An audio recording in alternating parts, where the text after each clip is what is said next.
Hello everyone, स्वागत है इस वीडियो में। आज की इस नई वीडियो में हम माध्य ज्ञात करना सीखेंगे, वो भी बहुत आसान और सिंपल तरीके से। तो ये वीडियो हमारे कक्षा 10 के लिए बहुत ही महत्वपूर्ण है, क्योंकि इससे रिलेटेड हर बार बोर्ड एग्जाम में 4 से 5 नंबर का क्वेश्चन पूछा ही जाता है। तो बिना देरी करे वीडियो को स्टार्ट करते हैं। तो हमारे बोर्ड एग्जाम में किस प्रकार से क्वेश्चन पूछा जाता है, इस प्रकार से आपको एक सारणी दे देगा और कहेगा कि निम्न सारणी से माध्य ज्ञात कीजिए। ठीक है, तो आपको वर्ग अंतराल की जगह और कुछ भी मिल सकता है, जैसे कि प्राप्तांक। ठीक है, तो वर्ग अंतराल में हमारे पास 2 संख्या होती हैं, जिस प्रकार से इसमें दे रखी हैं। ठीक है, और बारंबारता की जगह और कुछ भी दे सकता है, जैसे कि विद्यार्थियों की संख्या या इसके अलावा और कुछ भी। तो बारंबारता में हमारे पास सिर्फ एक ही संख्या होती है। ठीक है, जैसे कि इसमें दे रखी है। ठीक है, तो हमें माध्य ज्ञात करने का एक फार्मूला होता है, उसको याद करना है आपको। तो क्या होता है, तो हम माध्य बोले या समांतर माध्य बोले तो बात एक ही होती है। ठीक है, अब माध्य को इंग्लिश में कहते हैं मीन। ठीक है, समांतर माध्य को इंग्लिश में कहते हैं अर्थमेटिक मीन। ठीक है, अब माध्य का सूत्र होता है हमारा सिग्मा एफ एक्स बटे सिग्मा एफ। ठीक है, जहां सिग्मा का मतलब होता है योग या जोड़। ठीक है, और बारंबारता को एफ से इंडिकेट करते हैं और इसको इंग्लिश में कहते हैं फ्रीक्वेंसी। क्या कहते हैं? फ्रीक्वेंसी। ठीक है, तो हम या तो माध्य बोले या समांतर माध्य बोले तो बात एक ही होती है। ठीक है, तो हम आगे इस क्वेश्चन को हल करते हैं। तो आपको इस प्रकार से 4 कॉलम बना लेना है। ठीक है, और जो ये बारे दे रखे हैं आप हमारे क्वेश्चन में, उनको इस प्रकार से लिख लेना है और 2 कॉलमों को खाली छोड़ देना है। ठीक है, तो अब इसके बाद क्या करना है, हमें इन दोनों कॉलमों की सहायता से हमें इन कॉलमों को भरना होता है। तो किस प्रकार से भरेंगे? ठीक है, तो बारंबारता को हम किससे डिनोट करते हैं? एफ से। ठीक है, ये हमारे बारंबारता के मान है। ठीक है, और ये वर्ग अंतराल के मान है। ठीक है, अब इसके बाद क्या करते हैं, हम x का मान निकालते हैं। तो x का मान निकालने के लिए क्या करते हैं हम, तो यहाँ पर x लिखेंगे। ठीक है, तो x का मान निकालने के लिए क्या करना है, आपको 0 में 10 को जोड़ना है और 2 से भाग दे देना है। ठीक है, तो हम क्या करेंगे, 10 को 0 में जोड़ेंगे तो 10 को 0 में जोड़ेंगे तो कितना होता है हमारा, और 2 से भाग देना है। तो 10 में 0 जोड़ेंगे तो हमारा 10 ही प्राप्त होगा बटे 2। अब 2 से काटेंगे तो कितना आएगा, 2 पंजे 10, 5 आएगा। तो अब इस 5 को कहाँ पर लिखना है, इसके नीचे लिख देना है 5। ठीक है, यहाँ पर आ जाएगा। अब क्या करना है, 10 में 20 को जोड़ना है तो कितना होता है हमारा, 10 में 20 को जोड़ेंगे तो 10 में 20 को जोड़ेंगे और 2 से भाग दे देंगे तो कितना हो जाएगा 30। 30 बटे कितना हो जाएगा 2।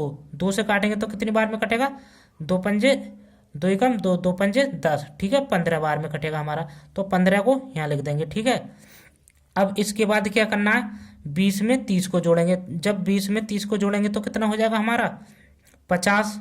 ठीक है, और 50 में 2 से भाग देंगे तो कितना आएगा हमारा, 2 दूनी 4, 1 बचा हो जाएगा 10, 2 पंजे 10। ठीक है, 25। तो अब 25 आएगा तो 25 को यहाँ लिख देना है। ठीक है, अब इसके बाद क्या करते हैं, अब 30 में हम 40 को जोड़ेंगे तो कितना हो जाएगा हमारा, 30 में 40 को जोड़ेंगे तो 70 बटे 2 हो जाएगा। तो अब 2 से भाग देंगे 70 में तो कितनी बार जाएगी हमारी, 2 तिया 6, 35 बार। कितनी बार जाएगी, 35 बार। तो 35 को यहाँ लिख देना है। अब इसके बाद 40 में 70 को जोड़ेंगे तो कितना होता है हमारा, 40 में 50 को तो कितना होता है हमारा 90। ठीक है, 90 बटे कितना हो जाएगा 2। अब इसकी भाग देंगे 2 से तो कितनी बार कटेगा, 45 बार में।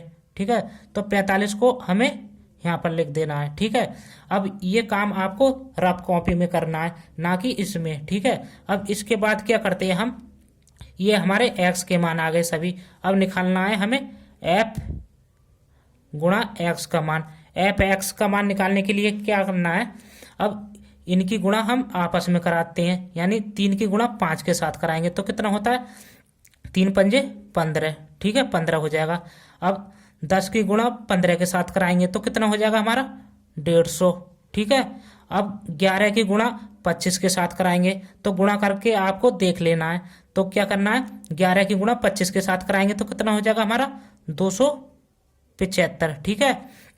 अब 9 की गुणा 35 के साथ कराएंगे तो कितना हो जाएगा हमारा 315, ठीक है। अब 7 की गुणा 45 के साथ कराएंगे तो क्या करना है, इनकी गुणा कराएंगे तो कितना हो जाएगा हमारा फिर से 315 प्राप्त होगा। अब इसके बाद क्या करते हैं हम, अब इन दोनों कॉलमों की सहायता से हमारे ये दोनों कॉलम भर गए। अब इसके बाद क्या करना है आपको, ये बारंबारता के जो मान दे रखे हैं इनको जोड़ लेना है। अब इन्हें जोड़ेंगे तो कितना प्राप्त होगा, तो जोड़ने के लिए क्या लगाते हैं हम, इसमें सिग्मा, ठीक है, सिग्मा लिखना है और एफ दे रखा है तो इसके साथ एफ लिख देना है, ठीक है। तो बराबर का चिन्ह लगाना है। अब इनको जोड़ेंगे सभी तो कितना प्राप्त होगा हमें 40, कितना मिलेगा 40, तो 40 को लिख लेना है, ठीक है। अब इसके बाद क्या करना है, इसको ऐसे ही छोड़ देना है, इसका कोई काम नहीं है। अब क्या करना है, इसको जोड़ना है, इसके सभी मानों को जोड़ना है। तो हम जोड़ने के लिए क्या करते हैं, सिग्मा लगाते हैं, ठीक है। और क्या दे रखा है एफ एक्स, ठीक है। तो हम इनके बीच में गुणा का चिन्ह नहीं लगाएंगे तो लिख देंगे सिग्मा एफ एक्स और बराबर का चिन्ह देंगे, ठीक है। अब इनको आपस में जोड़ेंगे तो कितना मिलेगा हमें 1070, इनको जोड़ के देख लेना है आपको, ठीक है। अब इसके बाद क्या करना है, अब हमें माध्य निकालना है। तो माध्य का क्या सूत्र होता है उसको लिखेंगे। तो हमारा माध्य का सूत्र होता है बराबर सिग्मा एफ एक्स बटे सिग्मा एफ, ठीक है। तो अब हमें क्या करना है, सिग्मा एफ एक्स का मान कितना आया था हमारा 1070, तो इसको रख देना है, 1070 को रखेंगे, ठीक है। अब बट्टे लगाएंगे। अब सिग्मा एफ का मान कितना था 40, तो अब 40 को लिख देंगे इसकी जगह, ठीक है। अब हम क्या करेंगे, 1070 में 40 से भाग देंगे। अब 0 से 0 कट जाएगा तो हमारे पास बचेगा कितना 107 बटे 4, ठीक है। अब इसके बाद क्या करना है, इस 4 से 107 में भाग देना है। जब 107 में 4 से भाग देते हैं तो हमारे पास क्या प्राप्त होता है 2675, ठीक है। तो ये हमारा क्या हो जाएगा आंसर, यही हमारी क्या हो जाएगी माध्य, ठीक है। तो आपको भाग करके देख लेना है। तो इस प्रकार से हम माध्य ज्ञात करते हैं। तो वीडियो कैसी लगी, तो वीडियो अच्छी लगी हो तो लाइक करें और कुछ इसी प्रकार की वीडियो देखने के लिए चैनल को सब्सक्राइब करें।